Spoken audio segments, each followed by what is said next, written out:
Do you watch free-to-air TV? Not anymore, no. Yes, I do. Sometimes, but mainly not. Same here, sometimes. Mainly not. No. No. A little bit, if footy's on. Barely. I don't really watch it, no. Today's viewing stats suggest that the future of free-to-air TV as we know it is looking snowy.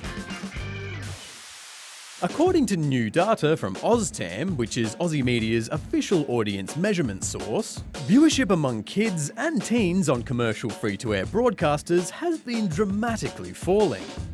Since 2009, kids aged 0 to 4 have clocked a 75.4% decrease in watch time, from 69 minutes to 17. The 5 to 12 range down even more, with a 77.3% drop from 66 minutes to 15. And 13 to 17-year-olds coming in nearly 80% down, from 64 minutes to 13. Despite the drop in young eyeballs on free-to-air TV, the consumption of content hasn't dropped. In fact, it's actually growing. So, where is everyone? I watch a bit of YouTube and Netflix. Netflix. Or sometimes KO. Foxtel. Probably KO. Instagram sometimes. I go on Instagram. Yeah, probably social media or a streaming platform. TikTok, usual social media platforms, as well as ABC iView. When we talk about what kids are engaging with free-to-air television or not, we have to keep in mind the fact that younger people do like to engage with the social stuff, and the social stuff kind of moved on from those free-to-air offerings. Today, our screens are dominated by pay streaming platforms and social media. The most popular of which for young people, according to the Australian Children's Television Cultures Research, are Netflix, Disney Plus and YouTube.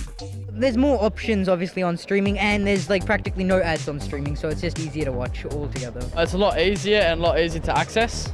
Because there's just more variety and yeah, it's just easier. You can watch it on your phone and you don't have to watch it on the TV. Some of the content on TV is okay, but it's not always that there are things that I like watching on TV. So it's of course it's also because of the accessibility and my personal preferences. So it's definitely a mix, yeah.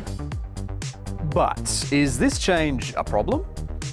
Well, maybe. See, free-to-air television brings a lot of value to society's table by supporting local creativity and production and broadcasting events that impact everyone, giving all Aussies an equal opportunity to share in a sense of identity and cultural understanding. The COVID thing really emphasized the role that the media plays in coordinating public responses. There's this rugged individualism that's seeped in, where people have sort of said, oh, I can go it alone. I worry about the social aspect, that we can't be by ourselves in a world. We need the information. The free-to-air values are something lots of people want to protect. Recently, there's been a lot of talk about anti-siphoning legislation. That's law which protects broadcasts of sports and cultural events from being put behind a paywall before free-to-air has a chance to claim them. Since 1992, the government has enforced these laws, but they haven't been updated to include digital streaming rights. It means that sports and events could have their digital streaming rights immediately snapped up by paywalled streaming services. And that's a problem, because many households now rely on digital streaming for their viewing. In fact, digital streaming makes up 20% of all free-to-air viewing, and that number is growing. Then there's local TV production. Free-to-air channels have local content quotas, or set amounts of locally made TV they have to broadcast to support Australian creative industries and protect Australian stories. That quota is a minimum of 55% locally made content. But for streaming services, it's currently 0. We also can't forget the importance of local and national news. We're losing local capacity, we're losing local views, and it's profoundly ironic that 30 years ago, I could know what was happening across the street, and now with the internet, this massive information machine, I no longer get to know what happens across the street because it's all been closed down. Things are changing though. The government has been reviewing and updating anti-siphoning laws to protect more free-to-air sports. There are new laws forcing smart TV manufacturers to promote local free-to-air channels on their home screens. And earlier this year, the government promised to introduce a local content quota system for streaming services by the start of July. But some people reckon there are other changes that need to be made too. Maybe like appealing to a wider audience, like, because there's really nothing in between like kids shows and then like the news. Social media, I guess, is kind of taking over, I guess, yeah.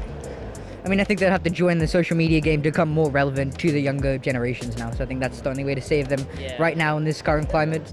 It's a little bit inevitable because that's where attention is. I am very worried about the extent to which we have given such an incredible amount of power to some guys in Silicon Valley.